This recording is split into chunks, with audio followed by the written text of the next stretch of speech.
What it do? It's your boy T Lee, and we are back with another crazy video from your boy Criminal Core, as you can see. Excuse me. Cold cases that were solved with an insane twist.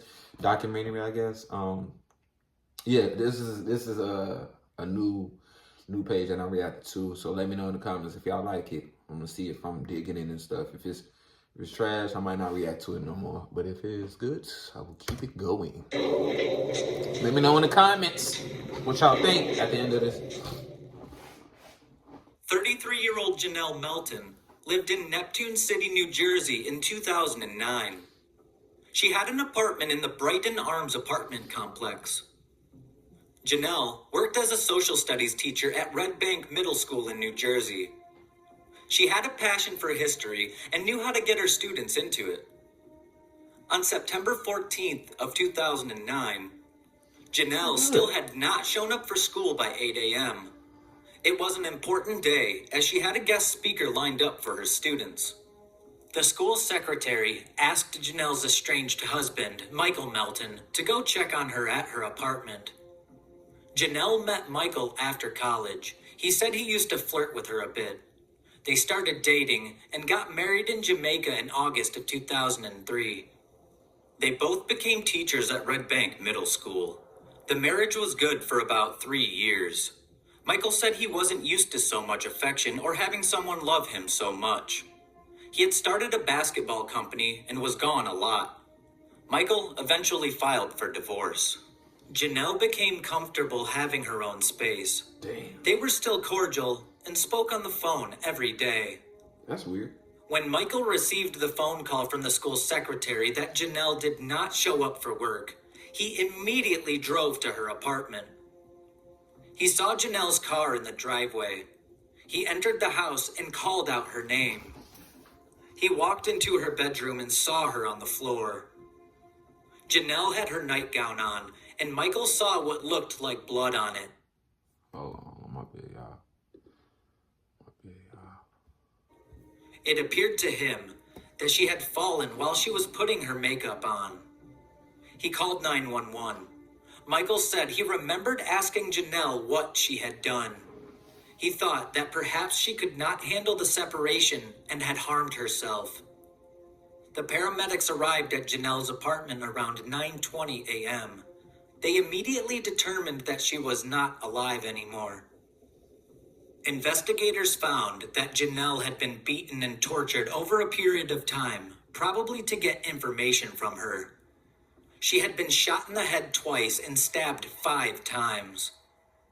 Janelle had been beaten so badly that her jaw was broken in 2 places.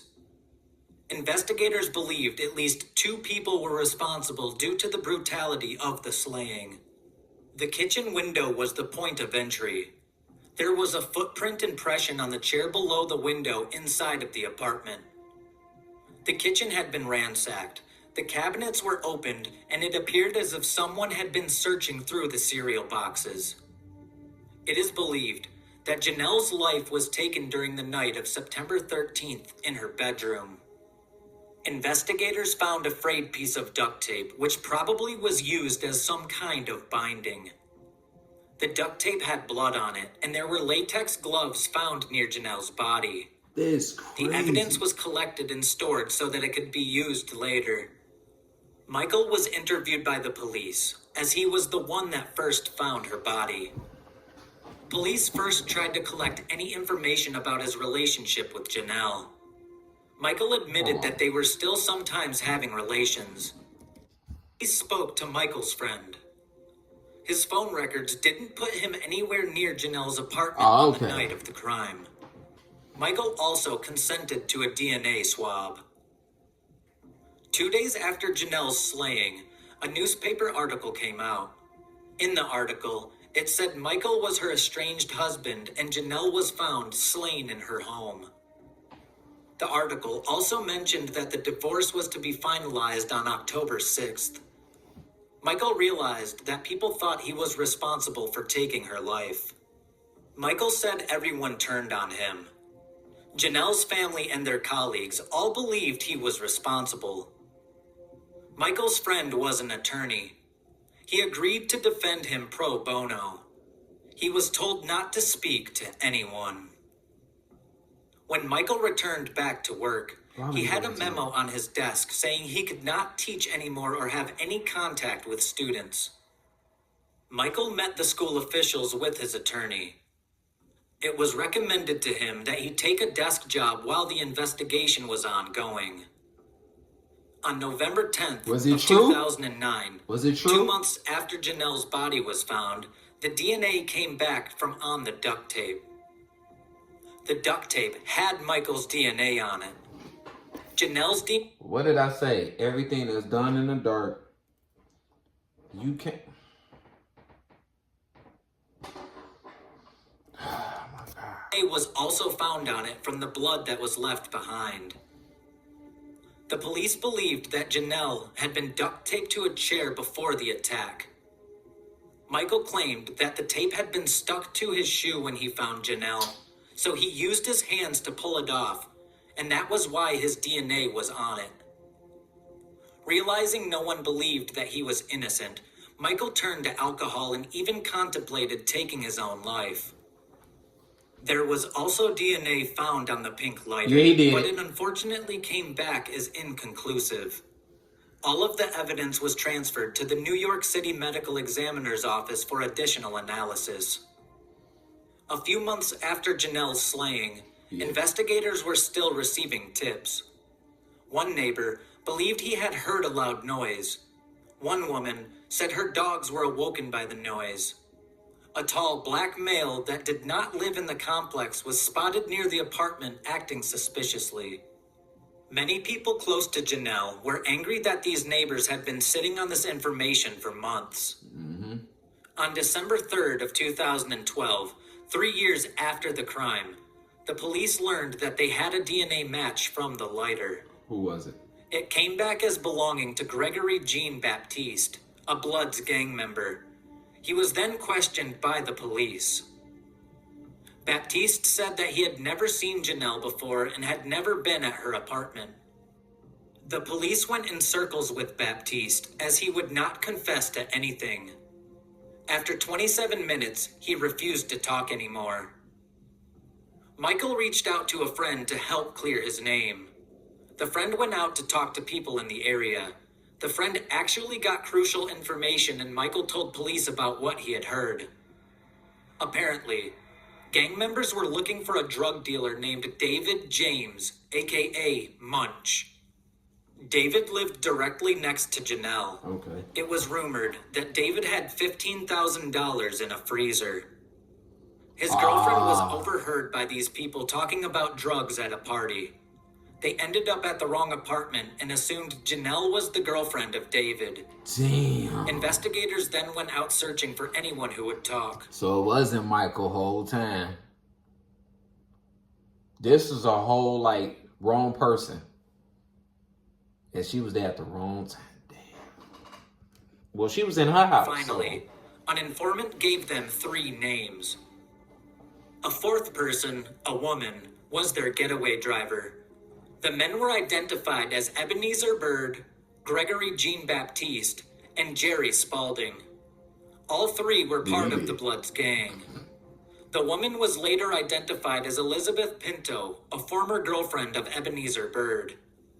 It was on December 1st of 2015 that a woman named Narika Scott identified Elizabeth Pinto as the getaway driver. Narika had been Ebenezer Bird's current girlfriend. She went to the police after hearing his confession during one of their prison visits. It was clear to the police that she had been very afraid to come forward. Elizabeth Pinto was interviewed. She was also afraid to talk. She finally said Janelle deserved justice and admitted that she was the getaway driver. She said that all 3 men dressed in black and told her where to drive.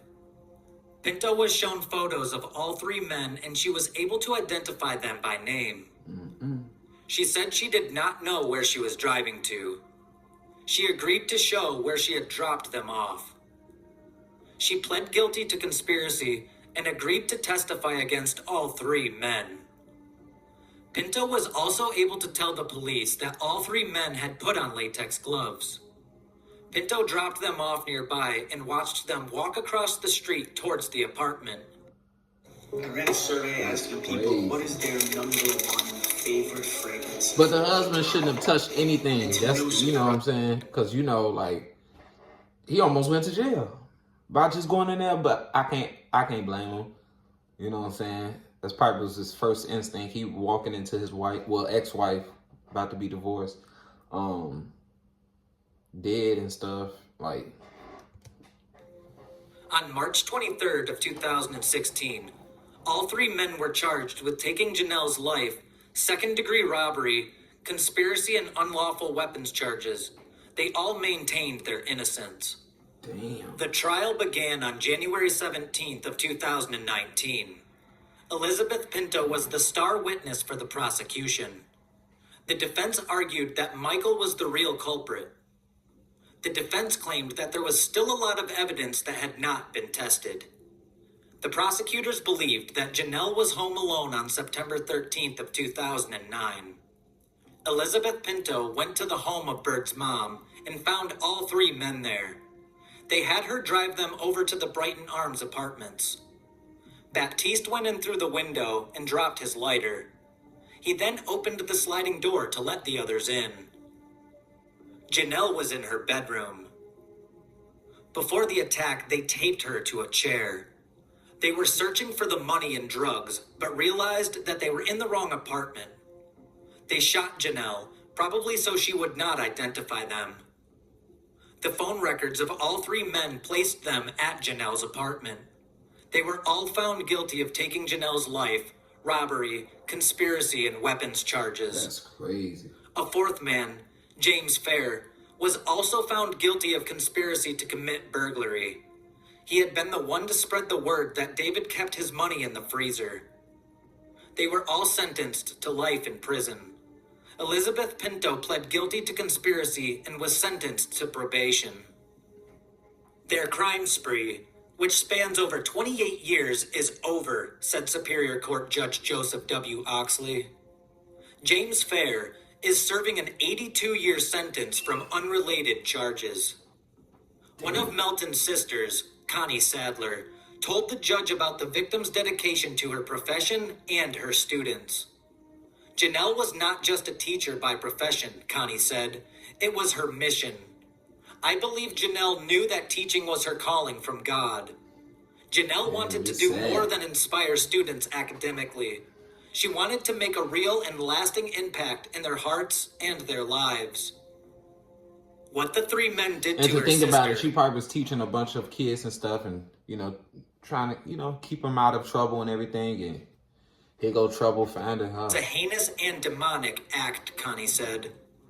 But, she added, I know Janelle is a Christian, and she would want me to forgive them.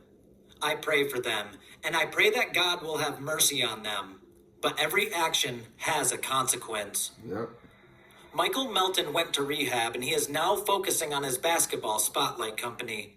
He said that after he had heard about what really happened to Janelle, half of him was feeling relieved because they knew it was not him who did that to Janelle.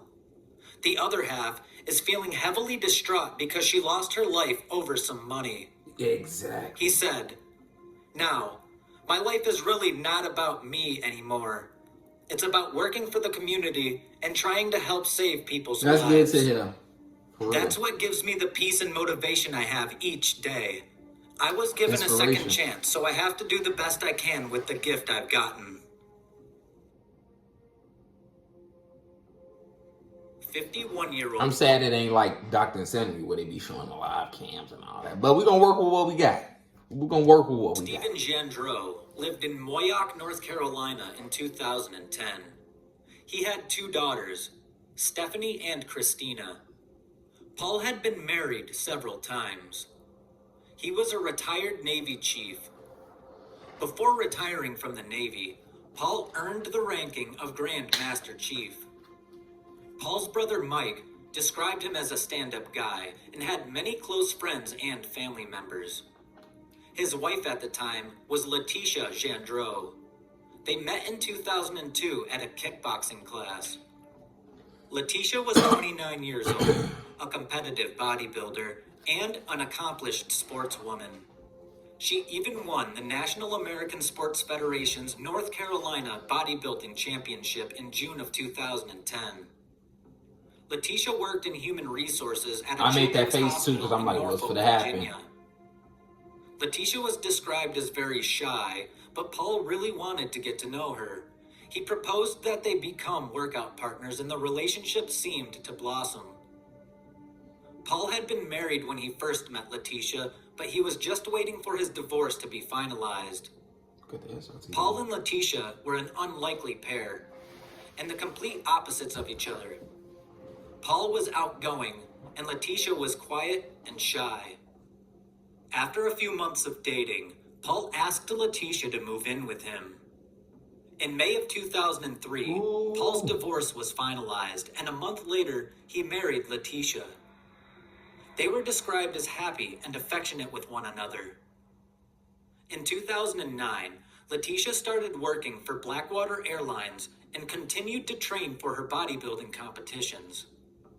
She had won or placed in the top for several competitions. Paul would travel to the competitions with her and brag about her accomplishments to his friends. On June 30th of 2010, Paul did not show up for work. He worked for a company that services Navy ships.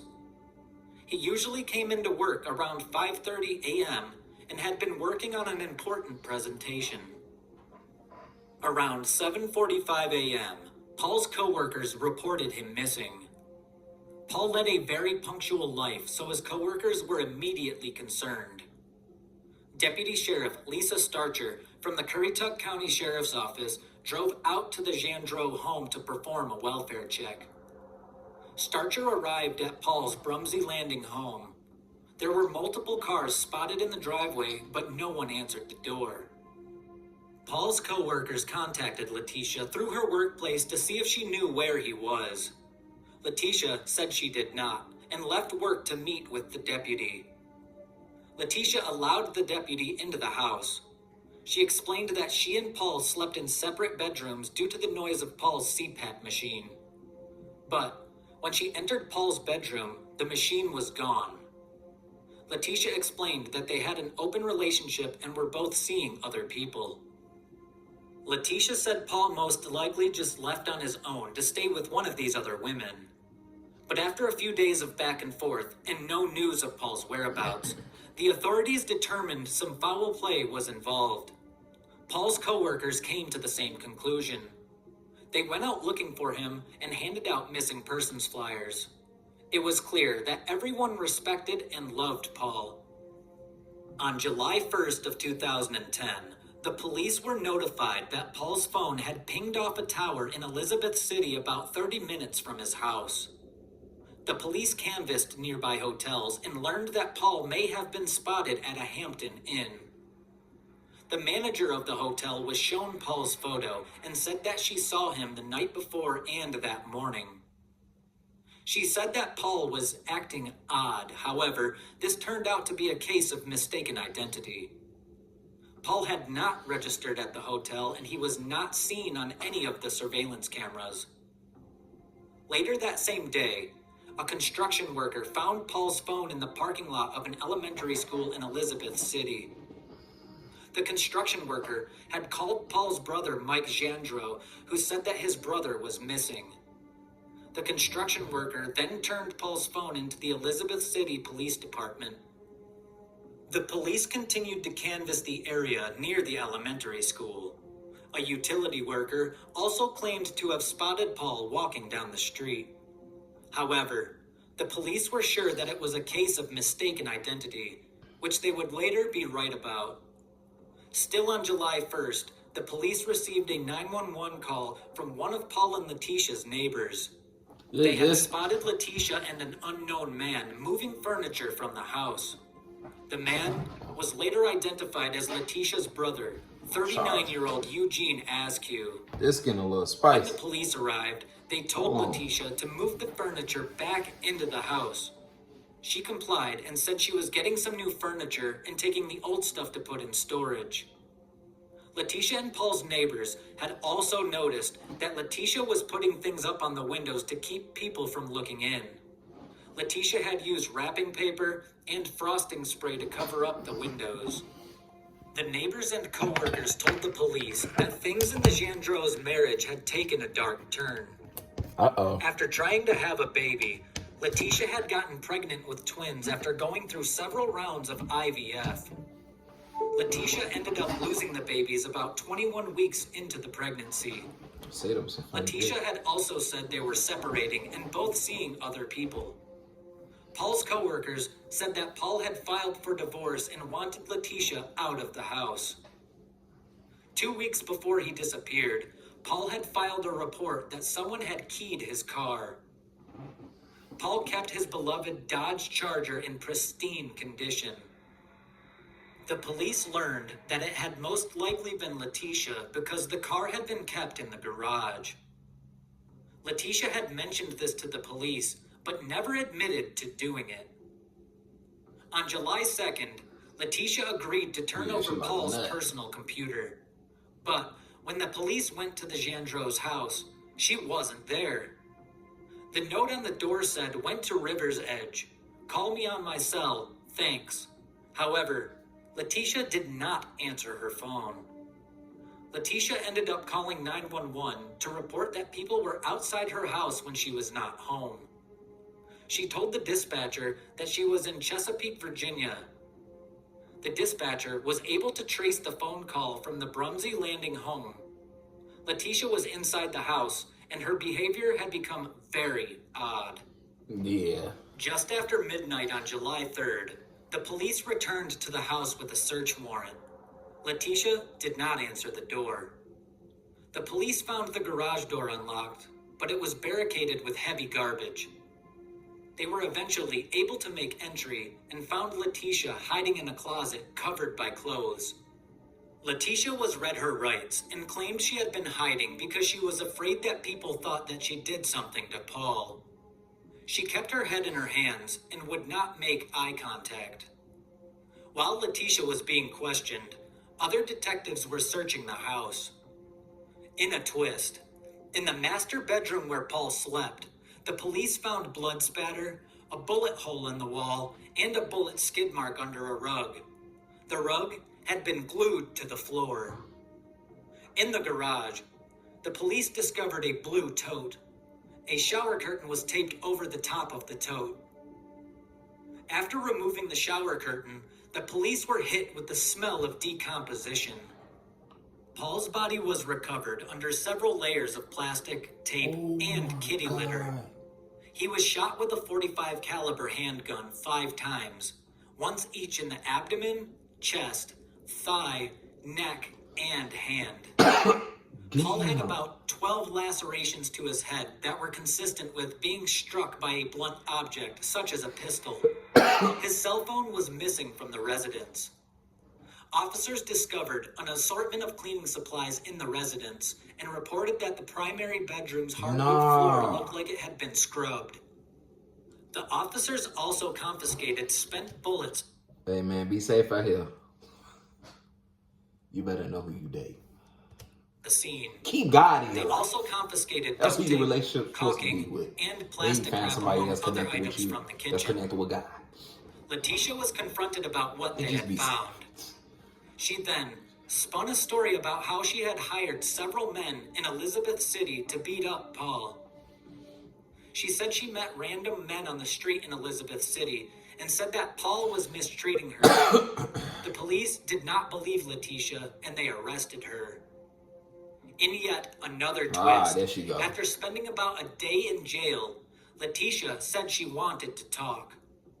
Now, she said, she did take Paul's life, but in self-defense. Letitia said Paul attacked her on the morning of July 30th of 2010. She said he came into her room with a gun and said he wanted her out of the house by the time he came home from work. Letitia said she grabbed her gun, a .45 millimeter, walked to Paul's bedroom and just kept shooting. She said they struggled even after he was shot several times. the police recovered Letitia's gun from her car at the house. The gun was registered to one of Letitia's boyfriends, Kyle Koenig, a retired Air Force general. She had stolen the gun from him. Letitia had been sued by another boyfriend. The police found a copy of the lawsuit at the house. The man claimed he had been taken advantage of by Letitia. Letitia had asked for money and claimed that she was pregnant with his twins. Damn. The man spoke to Paul about it, and Paul filed for divorce. A Ah, receipt was plot also twist. found in the house for the purchase of the tote. Letitia was seen on surveillance footage at Lowe's buying the tote. In September of Oh my 2012, God, she ugly Letitia as hell. testified at her trial. She maintained her story that she had shot Paul in self-defense. However, the evidence did not match with her story. Ugly as hell. Paul had suffered from multiple gunshot wounds and severe blunt force trauma. There was a bullet hole found in the master bedroom door. It is believed that Paul had the door closed and that he had been ambushed by Letitia. Letitia shot him several times and hit him in the head with the gun. The attorney and one of his co-workers also alleged that Paul had told them about one night when he woke up to find Letitia crawling across his room. Paul reportedly told his attorney that he used to keep the door of his room locked from then on. Paul's brother Mike said he had last met with Paul in February while attending the Daytona 500 stock car race. He also testified that Paul had told him about his marital problems and also alleged that Letitia was cheating on him. Mike reminisced. He'd been talking about divorce for weeks. He told me she was cheating on him and that he had plenty of evidence. He said he just needed her to get out of his house so he could have his life back. True. The jury deliberated for an hour and 40 minutes. On September 28th of 2012, Letitia was found guilty of taking Paul's life and larceny of a firearm. She was sentenced to life without parole. Letitia's appeal was denied in 2014. Hey man, justice was served, man. Let me know what y'all think about this. Let me know in the comments if y'all think I should keep up with this page or if I should just, stick with the Dr. Insanity and true crime and stuff. Mr. Beast and all that. But yeah, let me know in the comments what y'all think about this. This lady was a psycho. Top tier psycho. Unlike Michael in the other story with the teacher and stuff, yeah, let me know. Y'all like and subscribe. Turn on that post notification bell. We're on the road to 100K subscribers. And I'm out.